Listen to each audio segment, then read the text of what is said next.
gusto namin kayong makilala. Sino ba yung yung may pinakamaraming gamit sa inyo pagka like usually yung mga ganito, like sa set o Pinakamaraming gamit sa dressing room. dinadala. Okay, 1, 2, 3, go! Alam niya. Explain yourself.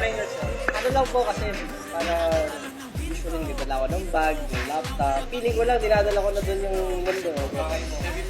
Ayan, medyo, ayan. Kama, yeah, syempre may kama. May dala kang kama? Folding bed, ang ganun. Ikaw yung pinaka-antukin, Yes, no? ako yung pinaka-outgoing sa akin. Sino yung naman yung sino yung pinakamalakas kumain sa inyo? Ikaw din. Ay, parang mahirap. Mahirap.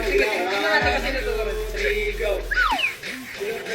Actually lahat. Huwag ka nang magpanggap. Hindi, wait lang. Aminado ako na mahilig ako kumain. Pero kasi, sa sobrang daming schedule namin, di ba pag nag-serve sila ng food, lahat din naman itong mga to kain ng kain.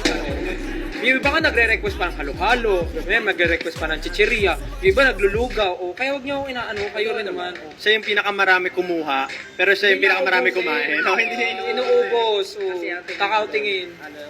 Kain ka ng konti. Syempre, alam mo alagaan ng health mo. Iba nga idol natin sila lahat. Pero sa group nyo, sino yung parang pinaka-stricto, yung parang laging naninita na, uy, ganyan. Oh. 1, 2, 3, go.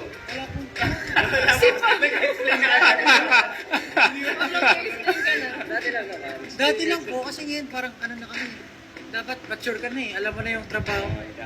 Siguro ang pinakamahalaga lang, before mag-perform, that hindi makalimutan yung mga basic things like conditioning, stretching, tapos vocalization. Yan, dapat na hindi binabaliwala kasi yun yung foundation pag nag-perform.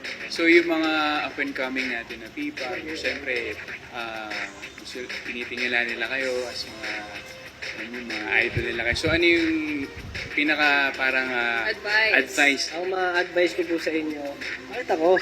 Ikaw na yung maraming... Actually, yung sinasabi nyo na tinitingala kami ng mga P-pop groups, actually baliktad. Kami yung tumitingala sa kanila kasi ang tatangkad na ng mga bagong ngayon eh. Ng mga bagong groups ngayon, yung mga mas bata. Parang masasangkad sila sa amin.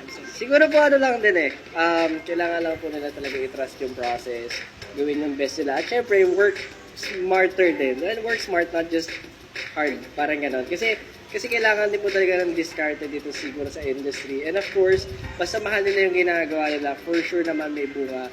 And alagaan nila yung mga tao nag-aalaga rin sa kanila. Dami experience. Tsaka yun, dagdag na lang din kasi dito sa industry, parang mahirap din ipakilala yung kung sino kayo. And syempre, maraming times na mababatikos kayo kung sino ba talaga kayo, ano yung kaya nyo pang i-offer, ano yung difference sa group nyo. Dapat kilala nyo talaga yung sarili nyo and kung ano yung goal and vision nyo, bakit nyo to gusto and bakit nyo gusto ma-share yung talent nyo. Kasi yun yung number one na magdadala sa inyo kung nasan kayo ngayon. Nung number one sa puso nyo, yung goal na gusto nyo mapahiwatig sa tao. Eksakto, numero 1. Ayos! Ayos!